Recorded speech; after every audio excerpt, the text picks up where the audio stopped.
Hello, listeners. Welcome to the Crouching Tiger, Hidden Dragon podcast. And if you've been listening, we've been talking to business leaders in Asia. So, like I've been telling our guests, this is a podcast that I've been talking to business leaders. And there are a lot of podcasts out there in the West. And the reason why I started this was because there was no podcast solely focused on Asia. So, today I have a guest all the way in my own city. And we've met a number of years ago in Kuala Lumpur. So, we have Tiah here. And we were just chatting that I met him at an event 10 years ago, and he still remembers me after all these years. So I'm a bit thankful for that. So just a quick introduction about Timothy Tiah. He's the Ernst& Young Emerging Entrepreneur of the Year back in 2015, and he has many ventures. I think one of his famous ventures that he co-founded was Netccentric and Nuffnang back in the day. And today he's the executive director at Colony Co-working Space. And also recently I visited this co-working space, Jerry, as well. I'm Jerry La, which is also his project as well. Timothy, welcome to the show. Thank you. Thank you. Happy to be here. Thank you for having me on. Yeah, thanks for being here as well. And the first question I ask all my guests is, what is your favorite Kung Fu movie? Well, my favorite will be Ip Man. I mean, if you consider Wing Chun, Kung Fu. But if not, then any of the Jackie Chan related kind of movies. Yeah, that is too. Yeah, so I think maybe Police Story 4. Wow, that's a good choice. Is Police Story 4, is it the one with Michelle Yeoh also? No, that's 3. That's also 3. damn Oh, good. That's okay. also damn good. But Okay, so yeah. no one has said Police Story 3. So let's make it that everyone says Ip Man or Kung Fu Hustle or Kung Fu Panda. So Oh, no yeah. one has said Police Story 3. So just for the listeners, Police Story 3 is a very classic police action movie from Hong Kong, and of course stars Jackie Chan, and our own Malaysian Michelle Yeoh is in there. Mhm. Um, so yeah, Timothy, thank you for sharing that. So you've had a number of experiences in the past, and then today you are the executive director at Colony. So my first question is like, maybe tell us a bit about your journey, and how has it helped you today? My journey. Yeah. Um, I don't know, I never really had um my life today kind of planned out. I've always just kind of like taken things step at a time, and then it somehow by some surprise led me to where I am today, lah.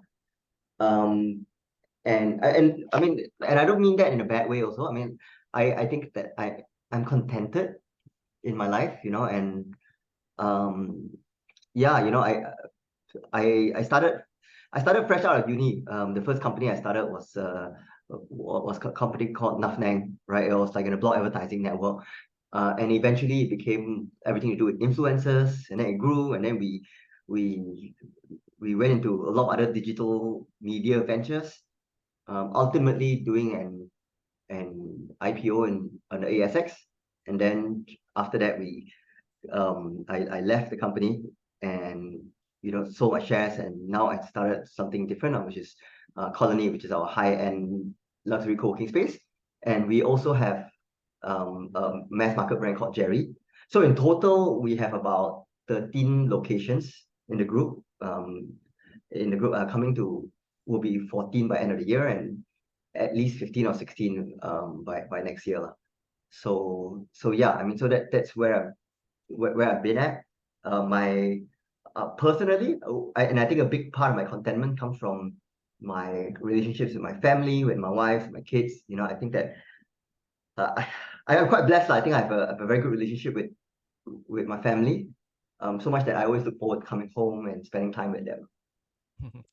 Yeah. Yeah, I follow your Instagram. I can see that, and the everyone on Instagram can see also. But I really love your stories from your family. But I read this somewhere that in your previous company, Netccentric, you met your co-founder at a Pussycat Dolls concert. Oh, Is yeah, yeah, that yeah, true? yeah, yeah. Were That you a was Pussycat Dolls fan?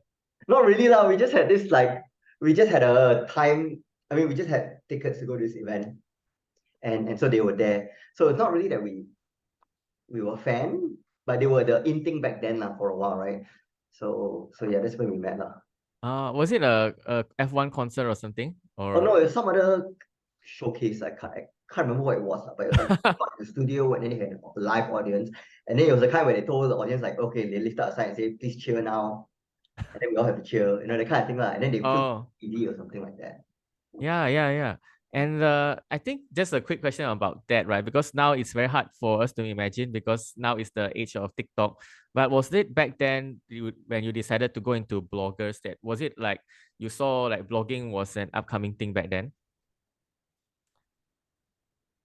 I wish I could tell you that I was this visionary that I could see that, influencers starting with bloggers would be a very big thing. But I didn't, really.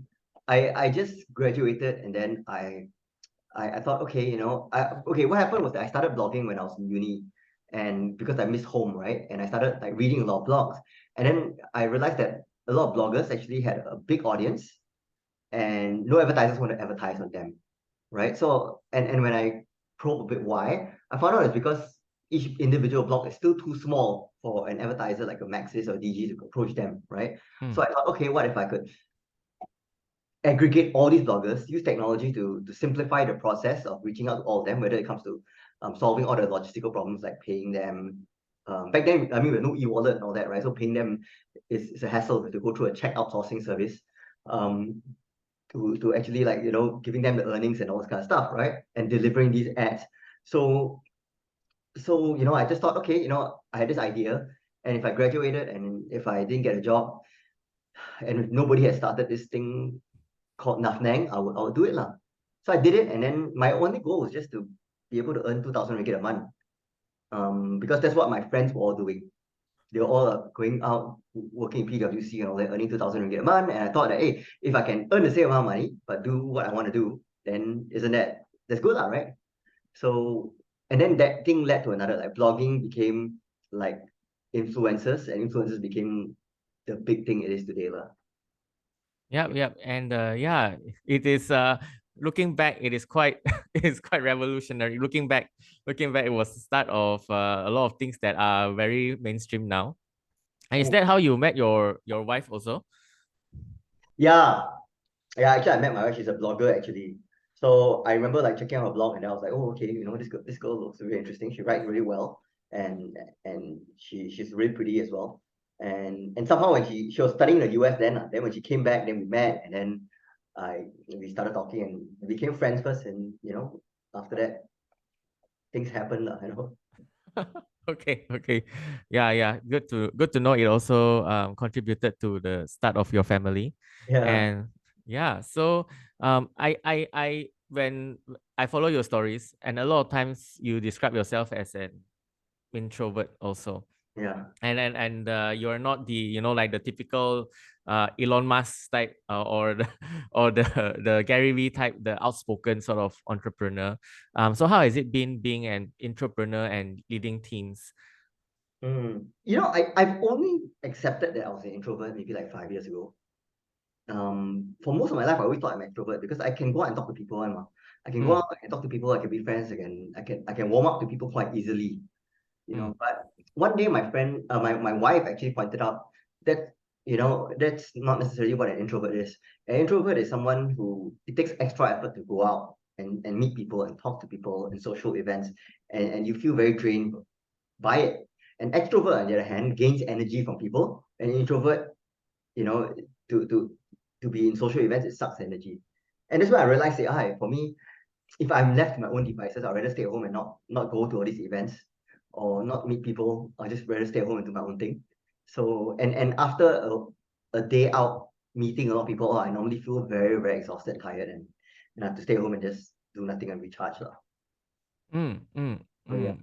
So you identified that. So does it in any way affected you as a business person? Like do you plan less meetings, or do you know now that you know, do you plan things differently? Not really.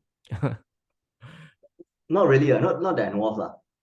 Hmm, I don't know. I guess I just never knew that there's any other way to live. So I just kind of I have nothing to compare it to. Yeah. I think that is uh that is also something interesting because most leaders that I know are like the extroverted type that get energy from meeting more people, like the very extroverted type. Yeah. I think one of our mutual friends, I would say like Adele Chow. That's for me the extra extrovert. She gets more energy and more energy the more people she meets. So I think that is a fun fact as well. And I heard somewhere in your other interviews that you also reflected based on your past experiences on the type of leader that you are. Mm, So as of today, how has it how are you different as a leader today? mm. I think that's a good question. You know, I realized that I've never really known how to be a leader. I've been doing business for 14 years now, I think. Yeah, maybe about 13, no, sorry, 16 years. 16 years, I've been doing business. And I realized that I've only learned how to be a leader in the past 3 or 4 years. So in the past, I always just thought like, okay, a leader is just, yeah, leader lah. I'm le managing this company, and then and I grow it, and then during my Nuffnang days, we had at one point 250 employees in the group, and that's how I just managed lah, and I realized that it was a whole eye-opening experience for me when I came out and I started Colony again, and I remember then it was in the early days of Colony, right? We were only like 9 people on the team. And I felt like the small team we had so much problems. Like we had a lot of politics, we had there's a bit of a toxic environment, like departments were not working with each other, and I always had to spend a lot of time firefighting and intervening with when people argue. And then that's when I started like realizing, okay, shit, maybe the common denominator is me. Maybe I don't really know how to manage people in spite of my past experience. So I started reading a lot of books about how to manage teams and everything. And I started doing it, and it worked really well. I mean, I started implementing it, and over 1 or 2 years, I began to see the real results of having a team, well-managed team, and letting them be effective in what they do. And the result is that today, like I'm not so packed out with the day-to-day, like so much shit happens in a company, in any company, but a well-managed company, right? It's like every team knows how to manage their own stuff, such that it never even gets to the leader, right? And then the leader can just focus on the things that matter, the more macro things or stuff like that. So that's what I learned. And because of all this, I realized that in the past I was successful not because of who I was, but in spite of who I was. In spite of me being a bad leader, we were in the right industry at the right time. And people can be successful like that, right? They can be very terrible at some things that entrepreneurs need to be good at, but maybe they're the right timing and right product, right luck, whatever, and they still do well. Right? Not every successful entrepreneur needs to be a good leader. Right. And I think I proved that in the past I wasn't a very good leader and still it did okay. So yeah, and since then it's been something I'm quite passionate about. So I did a workshop, I don't know if you know, in January this year, right? 2023. And then I called it like Winning Team Secrets. And we sold out the tickets. We had like 48 people attending for a small workshop. And now I'm doing it again. And I think next month, I think it's gonna be a virtual session where people can come and then learn from what I learned about how to manage teams effectively. Yeah, how to build culture, hiring and firing process, and all this kind of stuff. Yeah. Thank you. If you have the links, I can put it in the description of the podcast of the interview as well. And yeah, is there what are some of the things that you do differently today? I think like the first most important thing is that a leader needs to be almost a good leader, right, needs to have a lot of compassion, right? And you can see that's why narcissistic people become very bad leaders, because they tend to focus on themselves. If you're focused on yourself, you can't be a good leader. A good leader will always know how to focus on the person they're leading, right? So I'll give you an example, like one-on-one.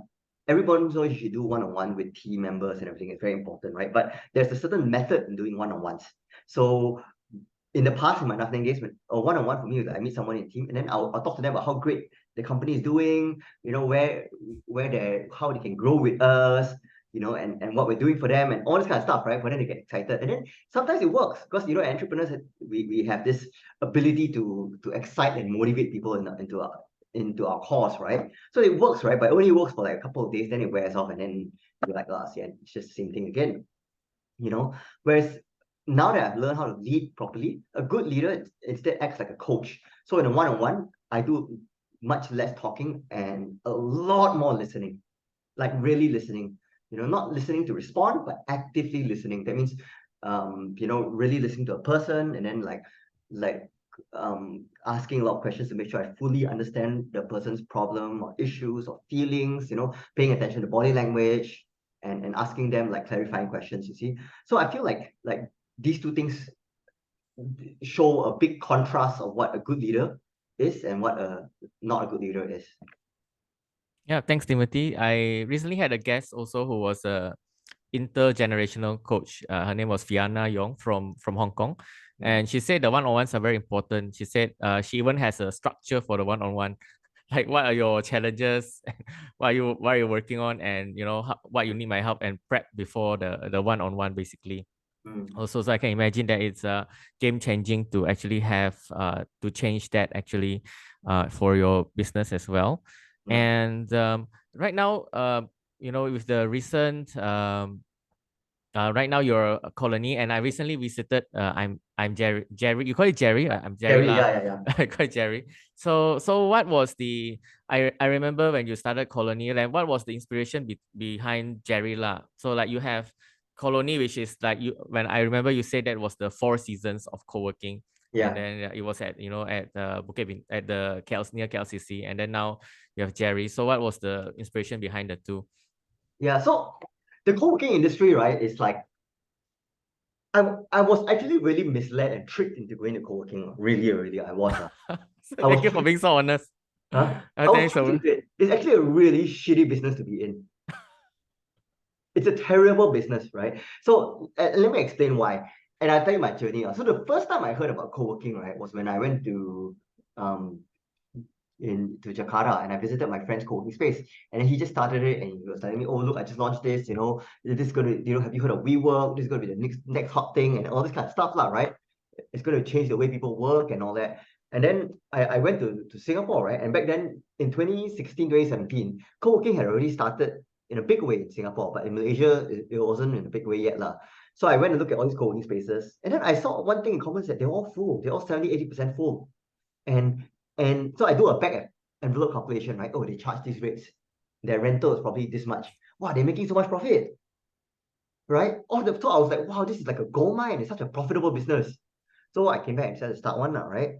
The funny story is that 2 years later, I searched for the results, the financial documents for those same co-working spaces in Singapore I was visiting. At the very same time I was visiting, they were actually losing shitloads of money, even though they were 80% or 100% full, right? Why is that? Why that is because of rates. Because everyone has, it's a very competitive environment. People have trouble maintaining the certain rates that they need to sell at to make a profit. So to fill up the space quickly, they cut rates off. So when they cut rates very low, right, then there's no margin. So they cannot make money or they lose money, right? So it becomes a very unprofitable business. So most co-working spaces are losing money. That's why I say it's a horrible business to be in. Because if you're gonna pick an industry, right, you gotta pick an industry where even you don't even need to execute well and you can still at least make some money, right? You don't pick an industry where you have to be close to flawless in order to make money, because most of the time it's very hard to execute flawlessly. So for us, Colony, we're quite lucky, right? Because we operate in a higher end, and today we're very known for our hospitality and our service. So when people come to Colony, they know that, okay, this is why Colony is more expensive, and they go for it. And that's why we're able to make a profit, because our margins are a lot higher. So we don't even need to be full. Like our break-even rate can be 50%. 50% occupancy and we break even already. 70%, 80%, and we're very profitable already. 90% we're super profitable. 100% we're doing super well. So that's how it is. Whereas the normal co-working spaces, sometimes you need to be 70-80% before you break even. And that's assuming they sell at the rates that they want to sell at. If not 100%, then they're just slightly mildly profitable. You see, so Yeah, I was listening. Someone told me who owns a co-working space. Either you own the building or you own a renovation company because yeah, there's so much cost into it as well. yeah, it's a terrible model, So we do it, we do well. I mean, we make money and everything, but I think it's because we're lucky. I think we're lucky. I think if somebody else comes with another high-end co-working space and executes like we do, I think we will have trouble fighting. I mean, I think that we would definitely be impacted by it. No doubt about it. So and it would be ignorant for me to think and naive to think that, oh no, I will still be able to do as well as we are doing today, right? So okay, so to answer your question now, right? How Jerry came about. So I've always believed that co-working, right? There's two ends of the model. There's a low end and there's the high end, right? So the high end is like colony that you can make money. The middle end is like the rest of the co-working spaces where it's very hard to make money because you're all competing at a certain price range, right? Then there's the low end. The low end, right, is a very interesting model because today, right, in KL, there are like a few hundred co-working space operators, but most of them are the small ones in shop lots, upstairs, and all that. You don't really hear about them so much because they have 1 unit or 2 units here and there. But those ones, right, actually don't lose a lot of money because their rental is very low and the space they have is small. So the inventory holding cost is quite low, right? So, but where they lose out is that they don't have the skill for marketing, they don't have the brand name, and whether or not you have 2,000 square feet or 20,000 square feet, you still need two staff. So it's not enough, right, to do well. So that's where I thought, okay, why not we create a model where it's a chain of these small co-working spaces. I eliminate the needed staff at that center so it can become more efficient, and as a result I can price things at a much lower rate, and so we came out with the concept Jerry lah. So Jerry is like self-service, right? There's no, if you want to book, you just book it online and credit card. There's Yeah, no, let me share here because I personally been to Jerry. oh yeah. Yeah, so for the listeners, so Jerry lah, I've been to the one in TTDI. There's one near my house in SS2 also, and there's one a lot of places are Subang and everywhere. So basically, you go online and book. There's no like community manager. There's no people there. You basically book, get the code, get the pass, get in by the pass, get in with another pass into your space, and basically that's it. There's a pantry, you self-serve everything. There's people around. There's still a community, but they talk by themselves. yeah, But it's a very interesting. So sometimes when I record the podcast, right, and I need a space and I'm in town, and I cannot get back, I'll literally book I'm Jerry La online and just go in there, and then it's inside that cubicle and I can do a lot of things inside. oh thank you. Yeah, Yeah, yeah. right. So that's how it works for the audience. Yeah, it eliminates, like you said, now the need for staff and the need for for servicing and things like that. And as I can see, the furnishings also are required.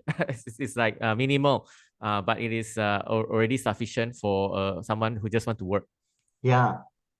So the competitive edge of Jerry is because with all these efficiencies that we squeeze out from the traditional co-working model, we have we can offer like prices that are really unprecedented lah. Like we can do private offices for as low as 300 to 400 ringgit per month, and no contract, so you can cancel anytime. Mm. Without having to sign a lease, right? So it makes it like your office rental available and makes it very affordable lah. Yeah. Yep, So and all these locations was it planned that okay, I want one in TTDI yes, and then you actively scout for locations for all these yeah, these Jerry's. correct. We wanted to go into suburbs. Okay, okay, yeah. Is there because sometimes, right, people turn places into co-working spaces when they cannot rent it out. And I thought that was something as well. Yes.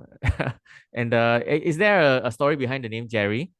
Yeah, so the model of Jerry is like eliminating things that people actually don't really care about in a co-working model. And so I give you an example of what things that people don't really care, right? Often people don't really care about having a community manager because the community manager is not around sometimes or doesn't do a good job and everything, and they don't interact with community manager on a daily basis. So they're like, hey, why should I have, why do we even need one? if I could eliminate that, then I could get a better rate, that'll be a better deal. So really, it's like the AirAsia model, where you took the traditional model and you eliminate the things that you don't really need and Mm. make them add-ons, right? So that's what Jerry actually did. And Yep. yeah, Mm. and so far it's like, actually at first, right, we sold out very quickly. And then we realized, oh shit, okay, maybe we could have sold at a higher rate. When we first started selling, we were selling at 200 ringgit per workstation per month, Mm. per person per month for private office, So it's like, it's so cheap. And then we got full so quickly that we realized, oh shit, actually the people are still willing to pay like 3 times more at 600 bucks. So we started raising the prices, and then letting go of the early occupancy. And so it was empty for a while. And then now it's like, it's on an uptick again, It's doing pretty well. Okay, good to hear that. And yeah, want to visit one of them, or one of the Jerry soon as well. And some people say, right, it is not good to have the wife as part of the business. But I know that your wife Audrey is very much part of the business. So how has your wife supported your business journey? I think it's fantastic having my wife in the same business as me. Because before, right, look, my wife was working in advertising, and after that, when we got married, she quit, and then she was stay at home for a while. And then I would come home and talk to her about my problems, and somehow she'll give me advice and her views, but it won't really feel the same because she's not in the trenches with me. She doesn't know about who I'm talking about. She doesn't know the context, Whereas now in the business, right, like everyone I talk to about her, she knows. She knows the people, she knows the context and all that kind of thing. So it's really it's really a big joy for me, being able to work with my wife in this. And she joined the business because she, at some point after the kids started growing older, she felt like, okay, well, what am I going to do? Am I just going to be a stay-at-home mom and all that, So she wanted to start achieving things, and that's why I brought her into the business, and she started doing really well, lah. I mean, she works on the design and build of our colony sites, and she works with our IDs on that, so she does a really good job with that. Yep, yep. Good to hear that. I follow her on Instagram also, and Yeah. the things that she does. And yeah, so I think that's a lot of questions about the co-working space. So maybe I ask you questions about your friends. So one of your friends I saw in your Instagram, I had on the pod. So Jonathan Quet was a previous guest Ah. in a few episodes ago. So I know that you have a close group of these entrepreneur friends, including like Peng Jun and many other entrepreneurs. Oh yeah, So yeah. how has it helped you being among these circle of friends? Mm.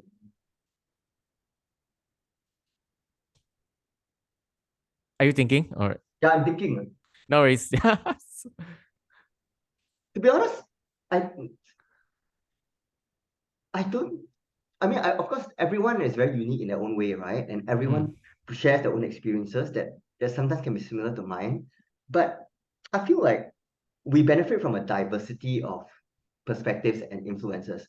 So having, you know, having everyone in a particular niche is not necessarily uh, like shouldn't necessarily be a very desirable thing.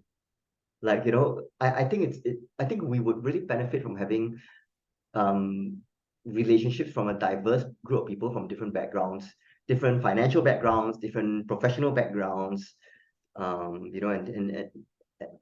different things, So I do think that yes, there are some benefits, like like I can relate to their issues, they can relate to my issues. We share contacts and networks here and there, but it's but I don't think it's a necessarily a wholesome thing if all our friends or social circles are only from a certain group. I think mm. it could end up giving us a very warped sense of reality. Yeah, yeah, yeah. Yeah, thanks for sharing. I know it's very comes from your heart. Yeah. And a few years ago, I really thank you for sharing this. I remember you posted and you interviewed on many other places about this as well, about your struggles with mental health a few years ago. And you also shared that many people open up to you. So how has it been since then? I think it's been great. I think I made a lot of progress. I've been getting Mm, treated. I've been seeing a psychiatrist. I'm still on antidepressants. mm-hmm. every day now.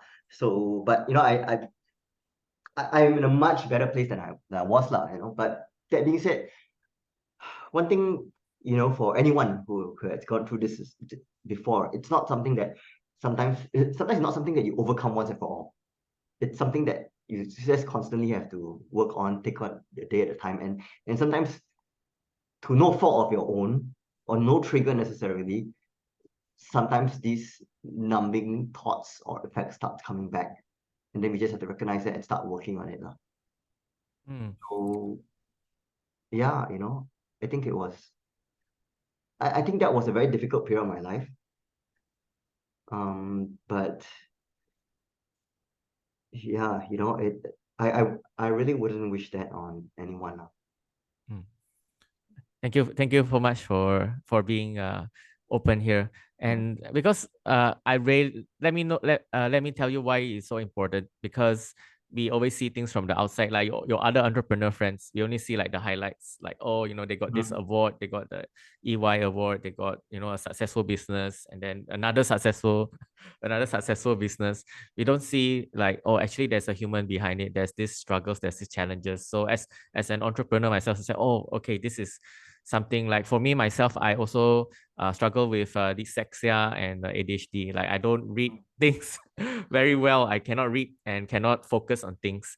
So if I also say, oh, if I share this, what will happen? Will people look down on me? Will I get less opportunities? And so far, I think it is worked out okay for you as well. Yeah. That was my same fear as well. I can relate to that, the fear of sharing. That's why I decided to share it, because I always had a fear of like people finding out. So I just like, okay, I'm just going to share it and then deal with it. One less fear to deal with. Yeah, thank you so much for sharing. I think it has impacted a lot of people. And thank you for being on the pod as well. So last question before we go. So I love following your Instagram every day when you walk your dog and your dog doesn't want to walk, and then you carry him. And then I don't know how you post the stories. I think when you go home, you post the stories and you put the song that I will walk 500 miles. That song, every time I hear that song, I say, oh yeah, think about, but so like for the listeners, Timothy's dog is called Butters. It's very fluffy, like fluffy poodle. So like I know that you got a lot of advice on why he doesn't want to walk, but have you come across a conclusion so far? Yeah, I think because I trained him poorly, right? So I should just walk and then just put a short leash and just pull him along, right? But the problem is that when he tugs and stops, right, then I stop. So when I do that, I condition him to thinking, okay, if I want him to stop, I just need to stop. You see, you know what I mean? So I think I trained him poorly on that front. Okay. Yeah. Yeah. He's I talked to my sister about Butters. We follow, my sister also has a Cava doodle. And I think I love how you and Audrey gave him a personality. There are many people with dogs, but their personality is not on social media. They just take the photo, or it's eating, it's running, it's whatever. But your post or your stories gave him some sort of a naughty boy personality, sort of. Yeah. I didn't So realize that. I didn't realize that. yeah. He is like that. No, he's really like that in real life. Like,